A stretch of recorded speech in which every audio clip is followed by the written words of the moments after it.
तुमने जिंदगी में जब लिखना चाहा तो सिर्फ सुसाइड नोट लिखा। तुम्हारे जैसा ही कोई एक विद्यार्थी था स्कूल में, क्योंकि फरवरी का महीना चल रहा है, वो किसी लड़की से प्रेम कर बैठा और उसको दे दिया। लेकिन लड़की आई पीली ड्रेस में, बोला था लाल के लिए, पहन के आई पीली। मन टूट गया, दिल टूट गया। 10 साल बाद वो किताब उसे फिर से मिली जिसमें वो पत्र रखा था। उसने खोला और पढ़ा, जिसमें लिखा हुआ है कि हम भी आपसे प्रेम करते हैं। हमारी जिंदगी में चिंता से चतुराई घटे। चिंता क्यों हो रही है? जिसका पेन नहीं चलेगा उसको चिंता होगी। तो जिंदगी में जिसे इन दो हथियारों को चलाना आ गया, पेन और पेपर, उससे बारूदी इंसान, उससे शक्तिशाली इंसान इस धरती पर कोई हो नहीं सकता। अगर बिल्कुल फ्री बैठे हो, एक काम करो, हाथ अंदर गया, बोलो श्री, बाहर गया राम, श्री राम, मन ही मन में बोलना है, सब राम खुश। और इतने खुश होंगे कि उतना ही ध्यान रखेंगे जितना वो हनुमान का रखते थे, क्योंकि तुम्हारा मन वही तो ईश्वर है, वही तो शक्ति है, वही तो ताकत है।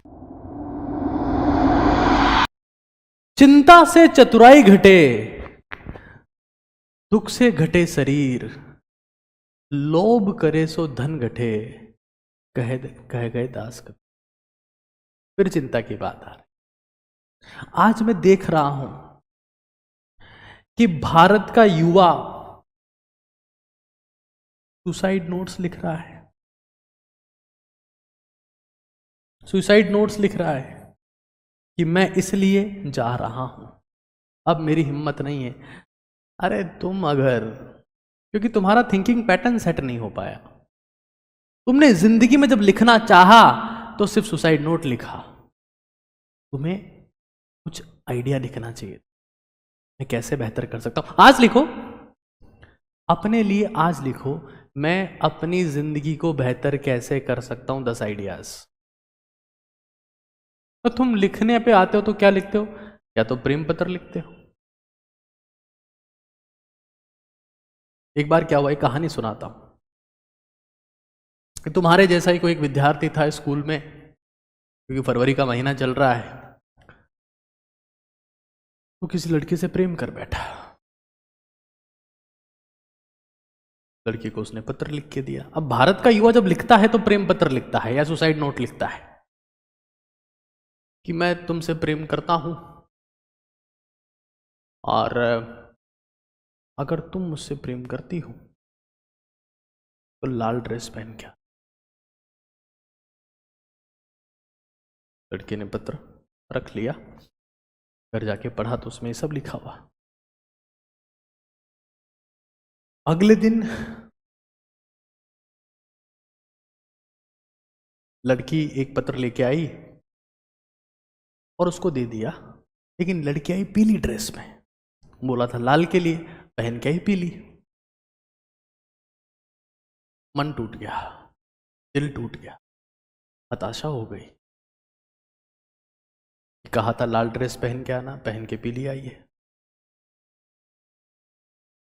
पत्र को ले जाके रख दिया, नहीं करती मुझसे प्यार। 10 साल बाद, 10 साल बाद जब सब कुछ हुआ गया, वो किताब उसे फिर से मिली जिसमें वो पत्र रखा था। उसने खोला और पढ़ा, जिसमें लिखा हुआ है कि हम भी आपसे प्रेम करते हैं, लेकिन हम गरीब हैं, हमारे पास में ये लाल ड्रेस नहीं है, एक स्कूल ड्रेस है और एक पीली ड्रेस है, इसलिए हम लाल नहीं पहन पाए। तो कहने का मतलब यह है कि समय समय पर किताब खोल के पढ़ लेना चाहिए और प्रेम पत्र के अलावा भी कुछ लिखना चाहिए। हमारी जिंदगी में चिंता से चतुराई घटे। चिंता क्यों हो रही है? जिसका पेन नहीं चलेगा उसको चिंता होगी, क्योंकि जिसका पेन नहीं चलेगा उसका दिमाग नहीं चलेगा। हमारे मन में यह आदत है, मन जैसे ही फ्री होगा, मन जैसे ही फ्री होगा ये चिंतित होगा। क्यों? क्योंकि हमारा ब्रेन सर्वाइवल के लिए डिजाइंड है, नॉट फॉर सक्सेस। और ये हजारों हजारों रिसर्च कह चुकी है कि हम जिंदा रहने के लिए डिजाइंड हैं, सफल होने के लिए नहीं।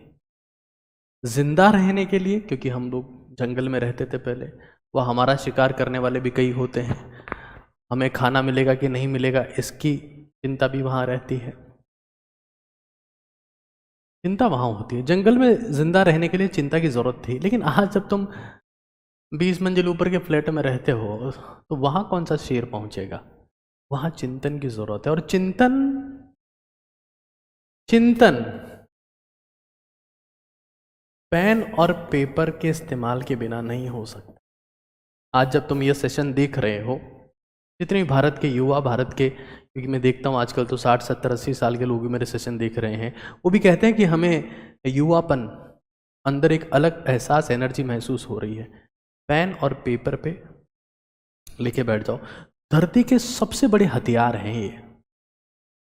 अगर एटम बॉम्ब से भी खतरनाक कोई चीज बनेगी तो पहले पेपर पे लिखी जाएगी। इस दुनिया के बड़े से बड़े हथियार, सबसे ताकतवर चीज पेन और पेपर से बनी है। तो जिंदगी में जिसे इन दो हथियारों को चलाना आ गया, पेन और पेपर, उससे बारूदी इंसान, उससे शक्तिशाली इंसान इस धरती पर कोई हो नहीं सकता। और रैंडम आइडियाज लिखो, रैंडम आइडियाज लिखो। मैं अपने शरीर को कैसे बेहतर कर सकता हूं, मैं अपने दिमाग को कैसे बेहतर कर सकता हूं, लिखो। फर्स्ट टेस्ट में लिख देंगे, हाफ ईयरली में लिखेंगे, ईयरली में लिखेंगे। अरे वो जिंदगी में नंबरों के लिए लिखते रहोगे, हमेशा लाइन में पीछा खड़ा पाओगे। नंबर के लिए लिखने वाले लोगों का जिंदगी में सफलता का नंबर कभी नहीं आता। जिसको कलंदर बनना है, जिसको जादू दिखाना है, जिसको खिलाड़ी बनना है, जिसको महान बनना है, जिसको कुछ करके दिखाना है, उसको नंबर के लिए नहीं, खुद के लिए लिखना पड़ेगा। हाफ ईयरली एग्जाम में लिख रहे हैं सर, ईयरली एग्जाम में लिख रहे हैं सर, फर्स्ट टेस्ट आएगा लिख रहे हैं सर, यूपीएससी की तैयारी कर रहे हैं सर, लिख रहे हैं सर, जेई के लिए क्वेश्चन प्रैक्टिस कर रहे हैं, लिख रहे हैं सर। क्या है ये? लिखो तब जब कोई चेक करने वाला ना हो। डर से तो हर कोई लिखता है, और जब कोई चेक करने वाला नहीं होगा तो दिमाग चिंतन वाली फेज में जाएगा। और जब दिमाग चिंतन वाली फेज में जाएगा तो आपको एक नई शख्सियत बनाएगा। और ध्यान रखना, तुम्हारी जिंदगी बर्बाद अगर करने की काबिलियत किसी चीज में है तो चिंता में है। एक और काम कर सकते हैं, आजकल मैं देखता हूं कई लोग जोर जोर से चिल्ला रहे हैं जय श्री राम, जोर जोर से, दिखावा, धर्म का दिखावा। मैं हिंदू हूं, लेकिन मैं कभी दिखाता नहीं हूं कि मैं पूजा करता हूं, मैं प्रार्थना करता हूं। हमें गर्व होना चाहिए, हिंदुस्तान हमारा है, हम यहां के वासी हैं, एक ही तो देश है जहां हिंदू जिंदा है। अच्छी बात है, पर दिखाओ नहीं, चिल्लाओ नहीं, ईश्वर नाराज होता है। अगर बिल्कुल फ्री बैठे हो, एक काम करो, सांस अंदर गया बोलो श्री, बाहर गया राम, श्री राम, मन ही मन में बोलना है, तब राम खुश। और इतने खुश होंगे कि उतना ही ध्यान रखेंगे जितना वो हनुमान का रखते थे, क्योंकि तुम्हारा मन वही तो ईश्वर है, वही तो शक्ति है, वही तो ताकत है, दिखावा नहीं। मन को कंट्रोल करने का एक तरीका है, ये चिंता को अवॉइड करने का एक तरीका है जिसको कहते हैं नाम ध्यान। नाम ध्यान कहते हैं। कुछ भी कर सकते हो इसमें, आप ये भी कर सकते हो, क्या बोल रहे हो, रा और धा, रा धा, रा, सांस आ रही है, सांस आ रही, क्लैरिटी ऑफ थॉट्स, थिंकिंग, सब कुछ होगा। लेकिन चिंता वो बीमारी है जो तुम्हें चिता पर ले जाकर